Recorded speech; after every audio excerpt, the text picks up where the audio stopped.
My sister stole my millionaire fiancé 6 years ago, then a note in the basement exposed her. Now, at my mother's funeral, she walked in on his arm, lifted her diamond ring so it caught the light, and said quietly, "Poor you, still alone at 38. I got the man, the money, and the house." I smiled, turned to her and answered, "Have you met my husband yet?" When I called him over, the color drained from her face. He was the last person she expected to see standing beside me. My name is Claire Bennett. At 38, I stood in the front row of a crowded chapel, staring at my mother's closed casket and dreading the moment my younger sister Lauren would arrive. 6 years had passed since she stole Ethan, my millionaire fiancé, the man I thought I would build a life with. I had not seen either of them since. When they walked in, Lauren's diamond flashed as she wore that familiar smug smile. Instead of breaking down, I felt a calm I never expected. She had no idea what I knew, or who was waiting to meet her. Before I tell you how my sister's face turned white when she realized who I married, let me know where you're watching from and hit that subscribe button to follow my story. My mother, Margaret, was the glue of our small family. We grew up in a modest suburb outside Boston, in a creaky little house with a patchy backyard. She taught me about strength and dignity by example, not speeches. Even after I moved into a downtown Boston apartment and started my career as a marketing executive, I called her almost every day.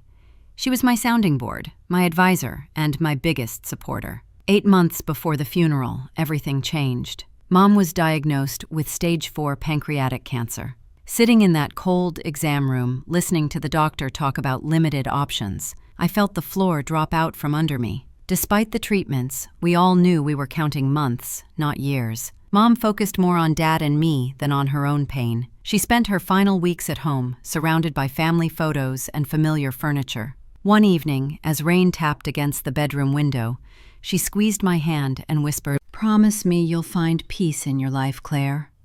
I promised. At the time, I had no idea what that would require. 6 years earlier, when I was 32, my life looked good on paper. I had a stable job, solid friends, and a neat one-bedroom apartment.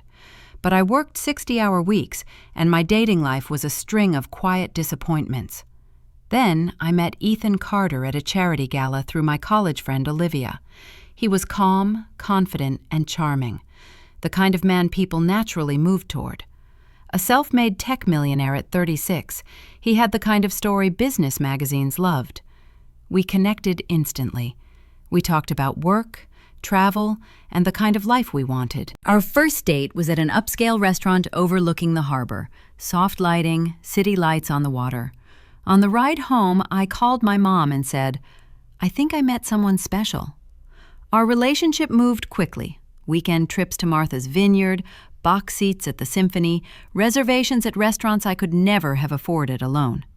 Ethan was thoughtful and generous, planning dates down to tiny details. After 18 months, during a private dinner on a yacht in Boston Harbor, he pulled out a velvet box. Inside was a 5-carat diamond ring that practically lit up the table. I said yes without hesitation. My parents were thrilled. Mom immediately started picturing my wedding, listing flowers and music and colors. Ethan had the money to make big things happen, and Mom told me not to hold back on my dreams. Then there was Lauren, my sister, 2 years younger. We had always been close and competitive at the same time. Growing up, if I got something, a new jacket, a better grade, attention from relatives, Lauren needed to match it or top it. Mom tried to keep things balanced, reminding us she had enough love for both of us. Despite that history, I chose Lauren as my maid of honor. Mom said it might bring us closer, and I wanted to believe we had outgrown that old jealousy. Lauren met Ethan at a family dinner. She arrived looking perfect, smiled wide, and spent the evening complimenting him. She laughed a little too loudly at his jokes, touched his arm when she made a comment. I noticed, but brushed it off as her usual charm. We had our engagement party at my parents' old colonial-style house. Lauren helped Mom hang fairy lights across the backyard and set out flowers. All night, I caught her watching Ethan from across the room. Each time our eyes met, she lifted her glass and smiled like she was celebrating us. Later that night, after most guests had left, Mom pulled me aside in the kitchen as we put away leftovers. "Claire," she said gently, "I think Lauren is quite taken with Ethan." "She's just being friendly," I said, rinsing champagne flutes. "Besides, she's dating that pharmaceutical rep, Mark." Mom nodded, but the worry stayed in her eyes. "Just be careful, sweetheart. You know how Lauren can be when you have something she admires." "We're adults now," I said, kissing her cheek. "She's happy for me, I'm sure of it." I was not.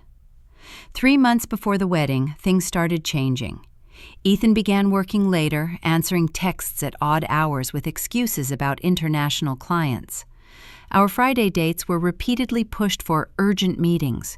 When we were together, he seemed distracted, half listening, always checking his phone. Then the criticism began. My laugh was too loud. My favorite blue dress washed me out. Reading before bed bothered him because of the light. At the same time, Lauren started calling more about the wedding. "I just want everything to be perfect for you," she'd say. Even though Mom was doing most of the planning, Lauren volunteered for vendor meetings I could not attend. She seemed to be everywhere Ethan and I were supposed to be together. One Thursday, Ethan and I had dinner at an upscale Italian place downtown. Candles on the table, soft music. He barely looked up from his phone.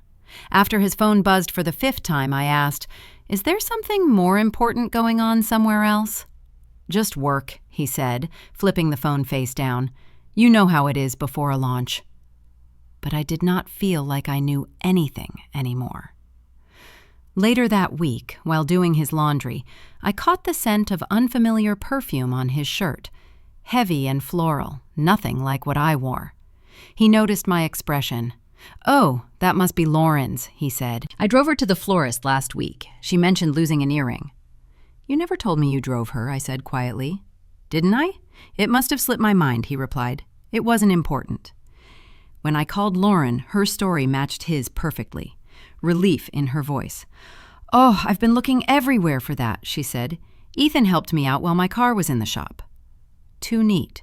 Too rehearsed. That night, I barely slept. I lay awake replaying every interaction, wondering if I was paranoid or finally seeing reality. I lost weight.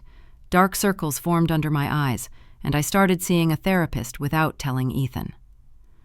3 weeks before the wedding, he suggested we postpone. "I'm worried about you," he said. "You're not yourself. Maybe we're rushing this." I broke down, begging for the truth, asking what I had done. He held me and said everything was fine, but his eyes looked empty. At 3 a.m, I woke to find his side of the bed cold. In the hallway, I heard his low voice from the guest room. "Not now. She'll hear us." "I know. Soon, I promise." The next day, I decided to surprise him at his office with lunch. As I left my apartment, my dad, David, called. "Are you eating?" he asked. "Your mother says you've lost too much weight." "I'm fine, just nervous about the wedding," I said. "I'm taking Ethan lunch right now." "Good. He better be treating you right," Dad muttered. If only he knew. At Ethan's building, the security guard waved me up. In the elevator, I caught my pale reflection and tried to smooth the lines between my brows. I carried a bag with his favorite sandwich from the deli near my office. When I reached reception, his assistant, Carla, glanced up and stiffened. "Claire, we weren't expecting you," she said. Her eyes flicked to his closed door. "He's in a meeting." "That's okay," I said. "I'll wait." She stepped out from behind her desk. "He asked not to be disturbed," she said quickly. "Maybe I can tell him you're here?" "Is he alone in there?" I asked. Her silence was enough. I walked past her and opened his office door. Ethan was leaning against his desk, hands on Lauren's waist. Her arms were around his neck. They were kissing like they had done it 100 times. For a few seconds, they did not even notice me. When the door clicked, they jumped apart. "Claire," Ethan said, straightening his tie, "this isn't what it looks like." Lauren didn't bother lying. She lifted her chin. "We didn't plan this," she said. "It just happened." A strange calm settled over me. "How long?" I asked. "Claire, let's talk about this privately," Ethan said. "How long?" "For months," Lauren answered. since the engagement party. While I was planning music and flowers, they were betraying me. Ethan moved behind his desk like it was a shield. "I didn't mean for this to happen," he said. "Sometimes feelings change. I was going to tell you after." "After what?" I cut in. "After the wedding? After the honeymoon?" The bag fell from my hand. "I trusted you," I said. "Both of you." Lauren shifted, finally looking uneasy. "It just happened," she said. "We tried to fight it." "Nothing just happens for 4 months," I said. "Every secret message, every lie, every time you looked me in the eye, that was a choice." Ethan pressed the intercom. "Carla, please come in," he said.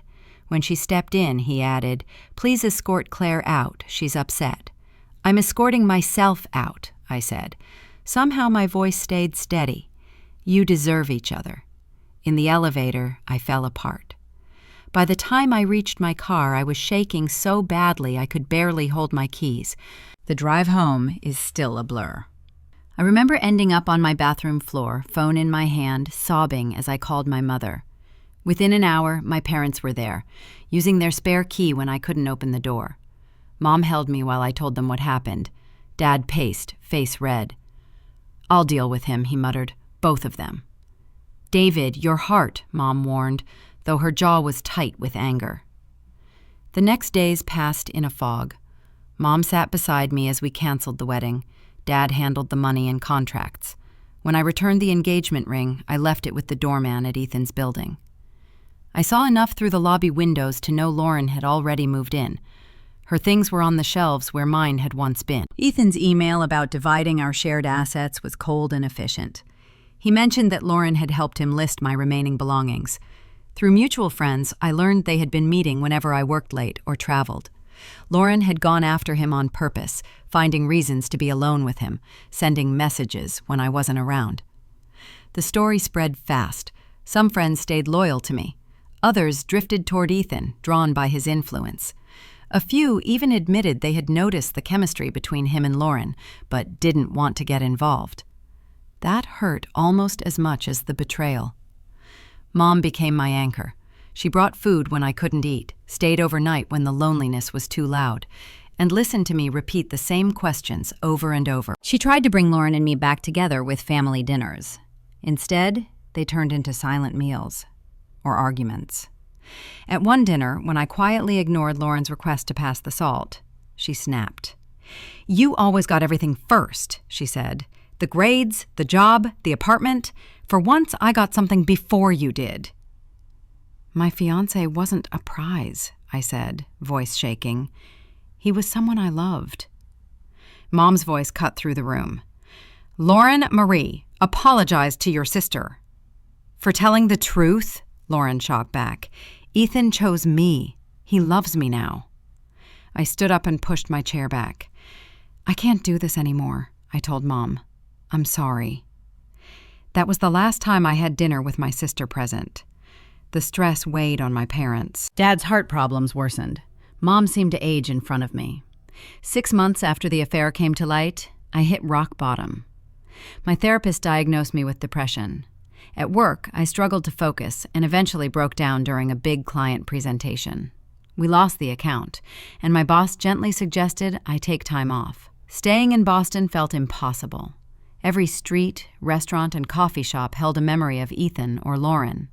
When a marketing director role opened in our Chicago office, I applied. The interview went surprisingly well. 2 weeks later, I got the job. Mom helped me pack my apartment.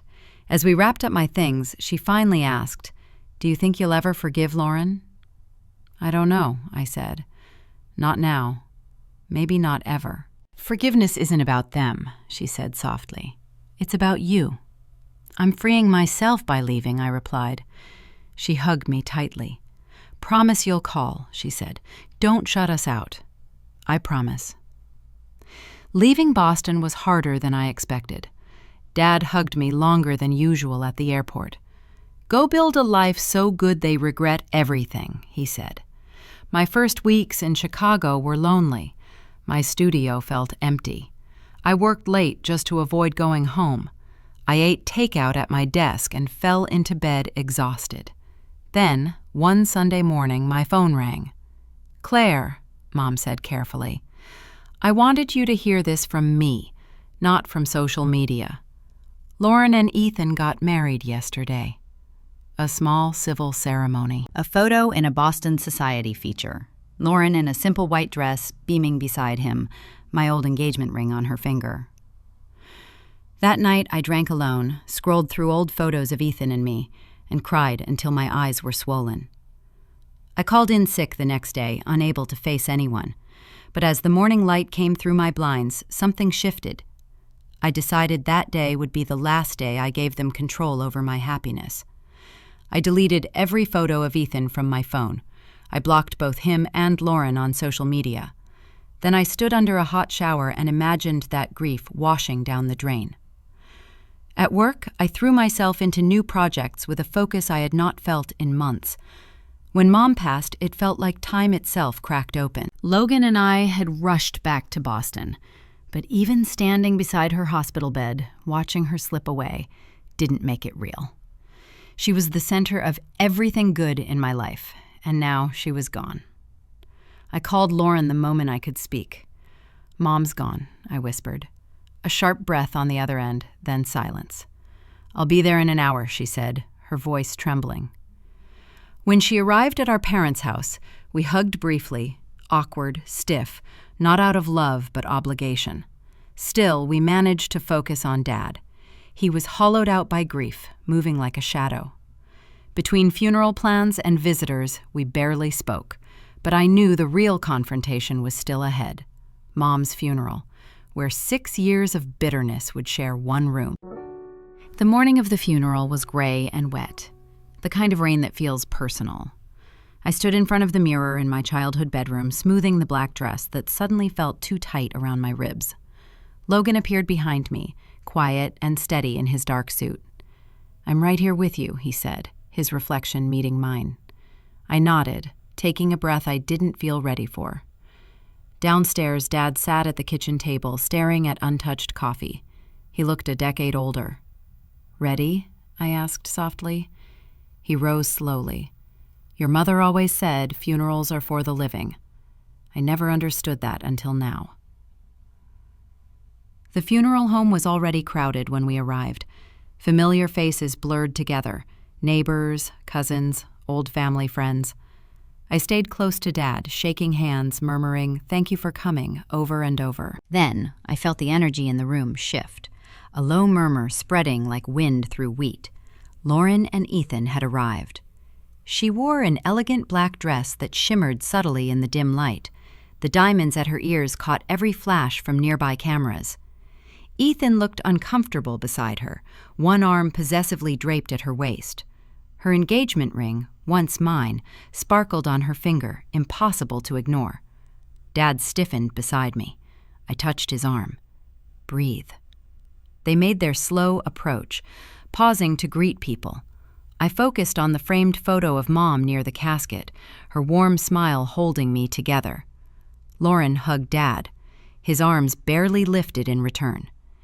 Ethan offered a handshake that earned only a nod. "Claire," Lauren said finally, her tone controlled but fragile. "Lauren." "It's been a long time." Yes," I replied flatly. Ethan added a quiet, "Sorry for your loss." Logan was speaking with the funeral director nearby, leaving me momentarily alone with them. "I need to talk to you," Lauren said, glancing toward a side room. Not wanting to make a scene, I followed. Inside, the small space smelled faintly of lilies. Lauren closed the door and turned to face me. Up close, she looked older, tiny lines under perfect makeup. "You look thin," she said. "Grief does that," I answered. Restrained anger / light sarcasm. She twisted the diamond ring on her finger. "Ethan and I bought a summer house on Cape Cod. Private beach, 8 bedrooms. We're thinking about starting a family soon." I said nothing. "His company's doing well. 2 new acquisitions," she added. "Congratulations," I said, voice cool. "Did you pull me in here to brag or talk about Mom?" Her smile sharpened. "Poor you, still alone at 38. I got the man, the money, and the mansion." 6 years ago, that sentence would have destroyed me. Now it just sounded sad. I smiled. "Have you met my husband yet?" Her face froze. "Husband?" "Logan," I called, opening the door. "Come meet my sister." Logan stepped in, composed as ever. Behind him, I saw Ethan hovering, watching. The instant their eyes met, Ethan's face drained of color. "Hart," he said. "Carter," Logan replied, his tone even. "Been a while. Not since that acquisition you lost, right?" Lauren blinked between them. "You two know each other?" "Old rivals," Logan said simply. "I backed the startup that took off. He didn't." I slipped my hand into Logan's. "We've been married 2 years. Lauren's painted smile faltered. Before she could reply, the funeral director entered. "We're ready to begin." As we walked back to our seats, I felt the stares. Whispers followed us like a current. People might not have known the full story, but they could feel it. Then, suddenly, Dad clutched his chest. "Dad!" I cried, dropping to his side as Logan called for help. A doctor in attendance checked his pulse and assured us it was stress, not another heart attack. Lauren followed, her face pale. "Is he okay? Should we call an ambulance?" "He's stable," I said softly, surprised by her genuine fear. For 20 quiet minutes, we sat in a small room together, 3 people who had once loved each other and torn each other apart, now bound by shared worry. When Dad insisted on continuing the service, we returned. That moment, however brief, felt like the first crack in a wall 6 years thick. The funeral itself was both beautiful and brutal. I spoke about Mom's kindness, her patience, her belief in forgiveness. When Lauren stood after me, she lasted only a few lines before her voice broke. Without thinking, I rose and placed a hand on her back. "It's okay," I whispered. "Take your time." She managed to finish, telling childhood stories that made people laugh through tears. At the cemetery, light rain misted the crowd as we laid Mom to rest. Ethan stood apart, fidgeting. Lauren stayed by Dad's side, face streaked with rain and grief. The reception afterward was a blur of condolences and casseroles. Ethan drank too much, growing louder as Logan's business associates chatted about markets and mergers. I caught fragments, something about Ethan's company struggling, a bad investment. Lauren's earlier bragging suddenly felt like a shield. As guests left, I saw her watching me from across the room. Her expression wasn't smug anymore, just tired. The next morning, Logan had to return to Chicago for a board meeting. "Are you sure you'll be okay?" he asked as he packed. "I need to stay a few days," I said. "Dad needs help sorting through Mom's things." He kissed my forehead. "Call me if you need anything. I mean it." After dropping him off, I found Dad in the garden, a photo album open on his lap. "She labeled everything," he said quietly, showing me Mom's neat handwriting beneath each photo. Said one day we'd be glad she did. That afternoon, I started clearing Mom's closet. Each dress carried a memory. The blue one from my graduation, the floral one she wore on Sundays, the gray she'd chosen for my engagement party years ago. I talked to her as I worked, telling her about Logan, about Chicago, about how I was trying to keep my promise to heal. In her bedside drawer, I found a small leather journal. Her handwriting filled the pages, reflections, notes about family, and hopes for me and Lauren. The final entry, written just 2 weeks before she died, read, "My greatest regret is leaving this world with my girls still apart. I hope someday they find their way back to each other." Tears blurred the words. Then the doorbell rang. Through the window, I saw Lauren standing alone on the porch. No Ethan, just her. Dad was out for dinner at my uncle's, so it was just us. "Hi," she said when I opened the door. "Can I come in?" We sat in silence at the kitchen table as I made coffee. Without makeup, she looked different, smaller, fragile. "Where's Ethan?" I finally asked. "At home. He doesn't know I'm here. I told him I needed space." She stared into her cup. "I'm sorry about yesterday. What I said at the funeral. It was cruel." I nodded but said nothing. "I saw Mom's journal," she continued.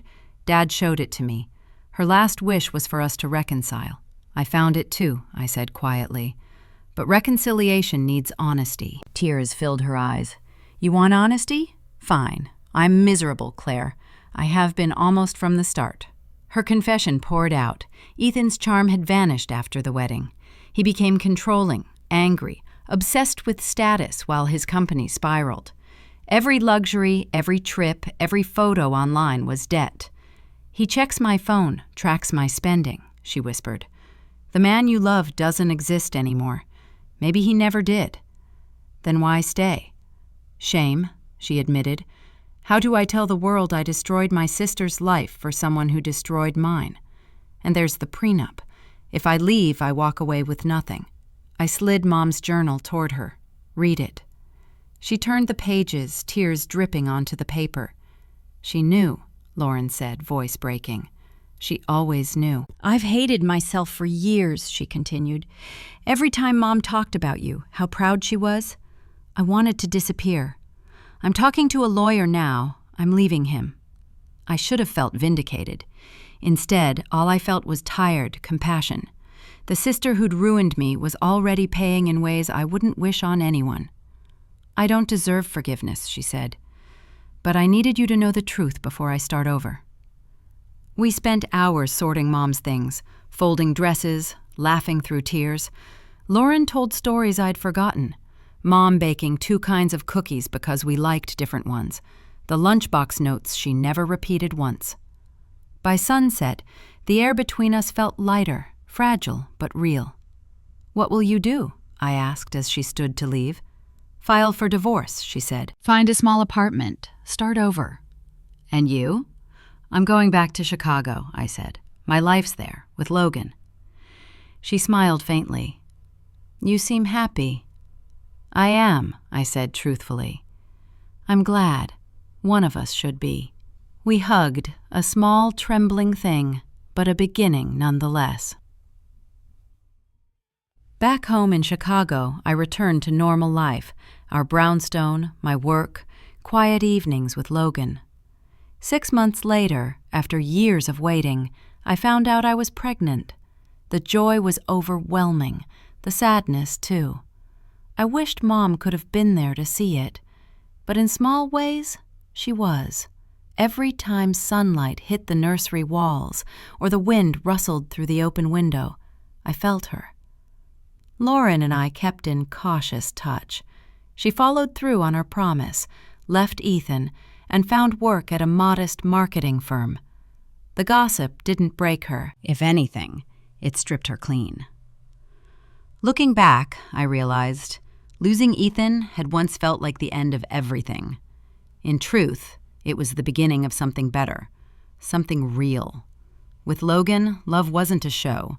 It was quiet partnership, mutual respect, and unwavering support. His success never overshadowed mine. We grew together. Mom had been right all along. Forgiveness wasn't about excusing what happened. It was about freeing myself from it. Slowly, the anger faded. The pain dulled into perspective. The scars remained, but they no longer defined me. One evening, as Logan painted the nursery a soft, calming green, I sat watching him and thought about what I'd someday tell our child. That sometimes, heartbreak is just life clearing space for something better. That endings can become beginnings. That the hardest seasons often lead us exactly where we're meant to go. 6 years ago, I thought betrayal had destroyed me. Now I know it rebuilt me. If you've ever faced a loss that turned into something unexpectedly beautiful, I'd love to hear your story in the comments. And if my journey touched you, please subscribe and share it with someone who needs to know. Pain doesn't get the final word. Sometimes the hardest chapters lead to the most beautiful endings.